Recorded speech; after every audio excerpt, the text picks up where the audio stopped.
hoje entra em campo com 3-0 na Cacunda. E aí, seu Fábio Sormani? Veja, é o seguinte, o Santos deveria ter sido mais cuidadoso, tá? Eu conversei com alguns, não foi só com alguns dirigentes de clubes perguntando dessa situação. E a resposta foi a mesma deles. O que eu faço? Eles me disseram. Eu pego a relação dos meus 28 jogadores, mando para a federação minha local, a minha federação manda para a CBF e a CBF manda para a Conmebol, perguntando se esses jogadores estão aptos, se existe alguma penalidade contra eles. Ao mesmo tempo, nós fazemos o quê? O e-mail da nossa instituição, do clube que eles representam, também para a Conmebol, perguntando, olha, estamos relacionando esses 28 jogadores. Existe alguma pendência contra eles? E aguardo a resposta da Conmebol. Aí eu perguntei para esses dirigentes, mas e o Comet? Não é confiável. Deveria ser. Então, existiu, por parte do Santos, uma falta de cuidado, vamos dizer assim, em não ter feito o que esses outros dirigentes fizeram. Agora, existe um princípio no direito, estava conversando com um advogado sobre isso, que é chamado de boa-fé. O Santos não agiu com má-fé ao colocar o Sanches em campo, porque o Santos não sabia. Ele não sabia. O Santos agiu de boa-fé. Por que ele agiu de boa-fé? Porque ele foi no único instrumento da entidade que legitima ou não um jogador para a partida, que é o tal do Comet, ele foi lá e olhou. E não havia pendência nenhuma. Aliás, acho que nós temos até a arte da situação, do status do Sanches no Comet, dizendo que ele foi suspenso no jogo entre River Plate e Huracan, se eu não estou enganado. É esse jogo que está vendo? É esse jogo aí, é River Plate e Huracan. E que ele teria um jogo para cumprir. Só que como houve aquela anistia, tudo se encerrou em abril desse ano. E o jogo foi posterior a abril. Ou seja, o jogador estava apto. Segundo o Comet. O Strongest, no ano passado, mandou um requerimento reivindicando os pontos no jogo contra o Lanús, também pela Libertadores, por conta de um jogador do Lanús, chamado Lautaro Acosta, ter jogado também numa situação parecida com essa do Sanches. A resposta da Conmebol, eu tenho esse documento, a resposta da Conmebol, qual foi? O Comet habilitava o jogador. Quer dizer, vale para o Lanús, mas não vale para o Santos? Da mesma forma, o Sormani, tem o jogador do River Plate, Zuculini, que jogou 7 partidas, da mesma forma, de forma irregular, e o River Plate não foi punido. O River Plate continua e vai jogar contra o Racing o jogo de volta. E aí a alegação da Conmebol é que nenhum clube entrou com reclamação. Quer dizer, então está provado que o cara atuou de forma irregular, 7 jogos, mas como ninguém reclamou, tá tudo certo, continua. Segue o enterro. Quer dizer, do River. Segue o enterro. Eu vejo isso como um absurdo, é uma diferença aí de tratamento. Desculpa, eu te interrompi. Não, Abel, não, perfeito. Você fez uma observação pertinente, abriu um parênteses aí que era importante. Lembrando desse caso do River Plate, que é desta competição, que é deste ano de 2018. Está jogando. Quando o jogo do Santos acabou, na Argentina, a primeira pergunta feita por um repórter argentino ao Cuca foi exatamente sobre o Sanches. Como é que os caras sabiam disso? O representante da Conmebol entrou no vestiário do Santos. Tem imagens. Daqui a pouco nós podemos até colocar. Perguntando o jogador, ele com a listinha ali. Carlos Sanches, número 7. Ele pega, levanta a camiseta e mostra o número 7. Gabriel Barbosa, número 10. Ele levanta a cabeça. O Gabriel ainda fala, sou eu. Quer dizer, o representante. A Conmebol, esse é o status. Esse é o status do Carlos Sanches. Vejam vocês. Desculpa, eu vou dar uma levantadinha aqui, porque eu não enxergo direito. Eu vou próximo aqui ao monitor. Tá ali, Carlos Sanches. Olha lá, ó. Lá embaixo, competição, Copa Total Sul-Americana 2015. Aí vem secundário ali em vermelho. Huracan 2-2. Suspensão por uma partida a cumprir. Desde 2015 até 24 de maio de 2018. A partir dessa data, caducou. E ele não jogou nenhuma partida nesse período por qualquer competição marcado pela Conmebol. E aí vem para frente, Estado, ou seja, o status, qual é a situação do Carlos Sanches? Cerrado, ou seja, não tem nada. Então, se esse instrumento da Conmebol não serve, então que se feche ele. Ou que se feche, eu não vou falar exatamente o que eu queria falar, porque eu em respeito ao telespectador. Agora, é um absurdo a entidade habilitar um jogador para atuar e ela vem, depois disso, punir o clube num julgamento muito esquisito, que começou ontem e terminou hoje, e que foi uma vergonha. O Santos está absolutamente respaldado. Volto a dizer, conversei com um advogado hoje, antes do programa, e ele deixou claro. Sormani, existe um princípio em direito chamado boa-fé. Em nenhum tribunal do mundo o Santos seria punido. Agora, como se trata de um tribunal da Conmebol, a gente fica com o pé atrás. Em 1964, o Santos entrou em campo numa semifinal contra esse mesmo Independiente, defendendo o seu título de bicampeão da Libertadores. Ele jogou entrando em campo para tentar o tricampeonato. E naquele jogo, se você não sabe, e no jogo da volta contra o Independiente, não jogaram Mauro Ramos de Oliveira, capitão da seleção brasileira em 62, 2 anos após, 2 anos antes. Mauro Ramos de Oliveira não jogou, Dorval não jogou, Mengalvi não jogou, Coutinho não jogou e o Pelé também não jogou. O Santos entrou sem 5 contra o Independiente.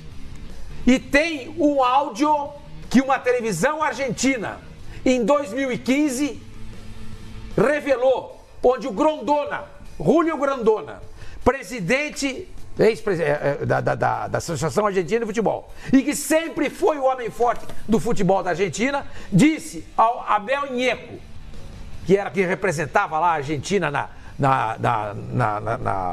comissão de arbitragem da comissão da Conmebol, que o seguinte: precisamos para esse jogo contra o Corinthians. Vocês se lembram? Corinthians e Boca no Pacaembu. O que aconteceu naquele jogo? Foi uma vergonha o que a Marília fez. E o Grondona disse pro Ñeco: precisamos desse jogo, Boca e Corinthians, de um árbitro como eu arrumei para aquele Santos Independiente 64. Tá falado, tá escrito.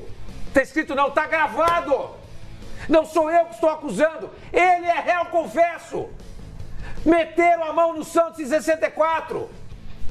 No embate entre Santos e Independiente pela Libertadores. E o Santos sem 5. E sem o Pelé. Precisaram disso para eliminar o Santos em 64. Como precisaram de um árbitro que entrou em campo no Pacaembu, o Amarília, para meter a mão no Corinthians, para eliminar o Corinthians contra o Boca. Hoje foi o Santos. O ano passado foi a Chapecoense. Palmeiras também nesse contra ano, o Boca. Nesse ano que passou, que eu citei em 2012, foi o Corinthians. O Palmeiras já foi roubado dentro da Bomboneira. Até quando? Até quando isso vai acontecer? Ninguém vai fazer nada? Todo mundo vai olhar para o próprio umbigo? Não está na hora de se rebelar contra isso? Vai deixar isso acontecer? Até quando? Brasileiro, vocês não têm vergonha na cara? Brasileiro não tem vergonha na cara. E esse é mais um episódio que não tem vergonha na cara. Vai aceitar isso passivamente? Agora, vamos separar também as coisas. Sem violência nessa noite no Pacaembu. Jogando futebol. Sempre com serenidade. Buscando a vitória, comendo a grama. Mas tratando com respeito adversários e a torcida adversária também. Isso é muito importante. Isso já foi um pedido feito, inclusive, pelo Santos nas suas redes sociais. Porque qualquer coisa relativa à violência contra a torcida adversária, coisas atiradas à gramado, do estádio, não pode volto a dizer aqui, os jogadores do Santos têm que comer grama essa noite. Ganhe do Independiente, nem que seja por 1-0. Por que vai acontecer? Lá foi 0-0. 1-0 aqui, a vaga era nossa. A Conmebol nos tomou essa vaga. E mais uma vez beneficia argentino. Eu estava falando do documento do Strongest, reclamando do Lautaro Acosta. O ano passado, Strongest e Lanús. Lautaro estava no Comet. Ele tinha sido suspenso. Qual foi a resposta da Conmebol pro Strongest? O Comet habilitava Lautaro Acosta, portanto, o Lanús não perderá os pontos para o Strongest. O mesmo Comet que a Conmebol não aceita agora. O mesmo Comet que ela fecha os olhos. Uma vergonha. Uma vergonha. A gente fala aqui, o Mano fala e eu volto a dizer. Eles não gostam da gente. Por que eu não sei. Porque quando o assunto, obviamente, é futebol. Quando o assunto, obviamente, é esporte. Estou me referindo ao esporte. Existe um ótimo relacionamento entre brasileiros, argentinos, uruguaios, paraguaios, chilenos, etc. e tal, nas artes, por exemplo. E mesmo nós temos grandes amigos argentinos, uruguaios, paraguaios, bolivianos, etc. e tal. Agora, quando o assunto vai para o jogo de futebol, para o campo de futebol, é um negócio que eles ficam completamente transtornados. Eu não sei se esses 5 títulos mundiais causam um problema muito grande para eles. A Argentina tem 2 campeonatos mundiais. O de 78 a gente sabe como é que foi. Uma vergonha. Uma vergonha. Compraram o Peru porque o Quiroga falou isso. O goleiro peruano falou isso. Em 86 precisaram no gol do Maradona com a mão para ganhar uma Copa do Mundo. A Argentina forma grandes jogadores, não forma grandes seleções. Esses times da Argentina aí, se tivessem jogado a Libertadores com outra administração que não fosse a da Conmebol, eu duvido que eles tivessem 10 títulos conquistados. 10. Ganharam nos bastidores quase sempre, como quase sempre vencem, como é esse caso aí. Desculpa, eu falei demais, que deixa os outros falarem também. Só para complementar o que você falou do Comet, resumir, eu acho o seguinte, esse Comet, eles teriam que acabar com isso amanhã já, né? Porque se não serve para nada. Se os próprios clubes brasileiros, vários clubes, eles usam o Comet só para dar uma olhada, mas para ter certeza tem que enviar um ofício, telefonar, enfim. Esse Comet, eles estão jogando dinheiro fora com isso. Acho que não serve. Se não serve para nada, concordo. Não é? Claro. Para que continuar com esse Comet que não serve para nada? A partir de amanhã, acho que a Conmebol pode falar, olha, nós não vamos mais desperdiçar tempo e dinheiro com esse sistema de conferência digital, pela internet, seja lá como isso é chamado. E quem quiser saber se tem um jogador pronto para entrar em campo, se está regularizado ou não, por favor, nos envie o e-mail, nos telefone, mande um ofício que vamos responder. Porque esse Comet não serve para nada. Está provado mas deveria ser implícito. Eu peço por gentileza, eu peço para a produção, por gentileza, para colocar de novo a imagem do Carlos Sanches, do Comet. Por gentileza, produção.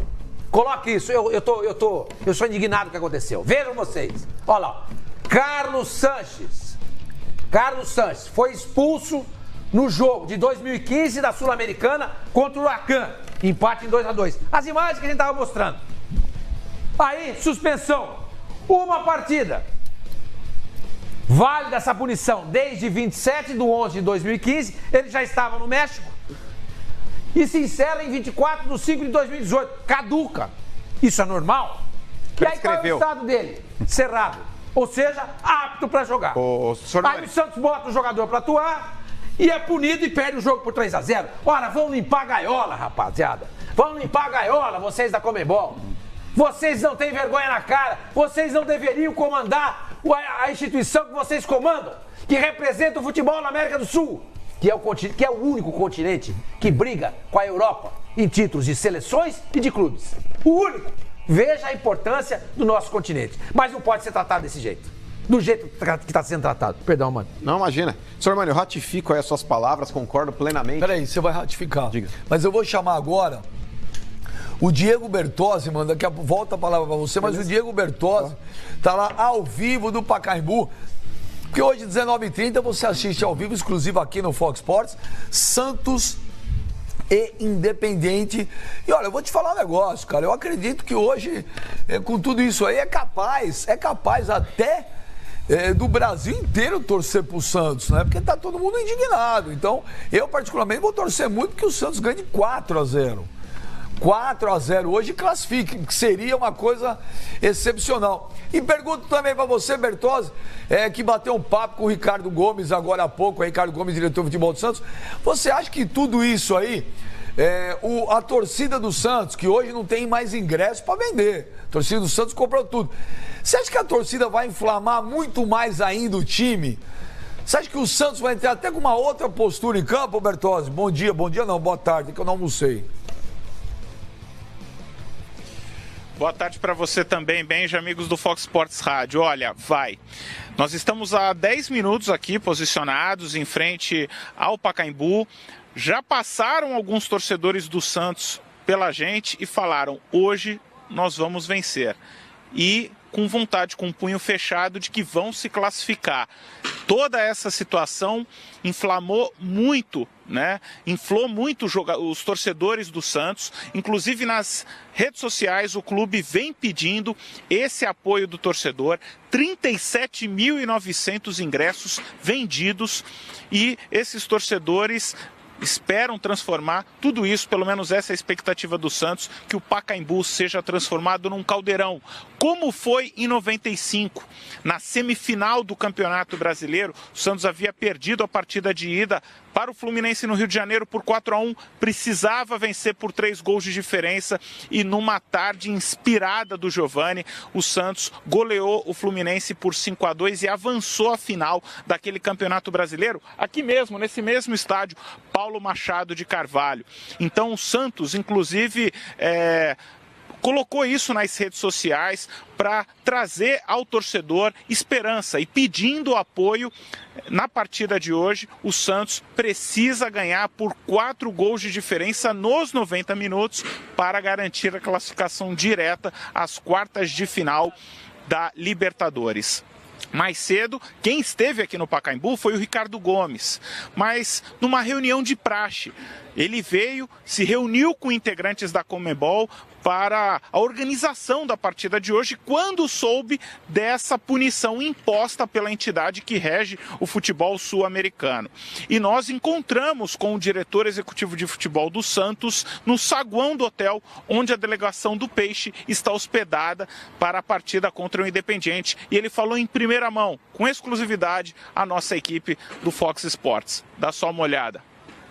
E tive essa notícia, como vocês, estamos tristes, mas bem confiantes na recuperação. É verdade que é diferente, você se prepara um jogo, um 0-0 e tem uma preparação. Se você está perdendo de 3-0 é outra preparação, mas confiante, apesar da dificuldade que nós vamos encontrar, é um time bom. Então, mais confiante pela qualidade do Santos. Não só pela qualidade, até o Cuca ele promete um quarteto ofensivo aí para essa partida, mas todos os ingressos esgotados, quase 39 mil torcedores nessa partida. Você acha que o torcedor do Santos pode transformar ainda mais esse Pacaembu num caldeirão? E para o torcedor santista, claro, reviravoltas, como no próprio Pacaembu em 95 contra o Fluminense na semifinal do Brasileiro, a diferença também era de 3 gols e o Santos conseguiu. Que a preparação tática não aconteceu, mas a preparação da empolgação com certeza vai nos ajudar bastante. O apoio da torcida, e eu acho que vai ser difícil para o adversário. Tá aí. Como podemos ver, motivação não vai faltar para os jogadores e para os torcedores que prometem, como nós dissemos, transformar o Pacaembu num caldeirão. Juridicamente, o Santos emitiu uma nota repudiando tudo o que aconteceu e inclusive citou a palavra nojo na rede social ao falar dessas manobras que acontecem nos bastidores do futebol, e o Santos promete ir a todas as instâncias possíveis, inclusive no Tribunal Arbitral do Esporte na Suíça, o mesmo que permitiu a Paolo Guerreiro disputar a Copa do Mundo. O Santos promete recorrer a essa instância também para reverter essa decisão imposta pela Conmebol, amigos. Bom, olha, a parte jurídica, agora, nesse exato momento, não tem o que fazer. Nesse exato momento, o que ele tem que fazer é torcer por um milagre. Até porque ele tem que entrar em campo daqui a pouco. E por um milagre, porque ganhar de 4 gols de diferença num time igual a Independente não vai ser a missão das mais fáceis do mundo. Agora, eu particularmente vou torcer muito pro Santos, porque vai ser, se o Santos ganhar de 4-0 hoje, é o maior tapa com luva de pelica da história do futebol, né? Agora, a missão não é fácil, Abel Neto.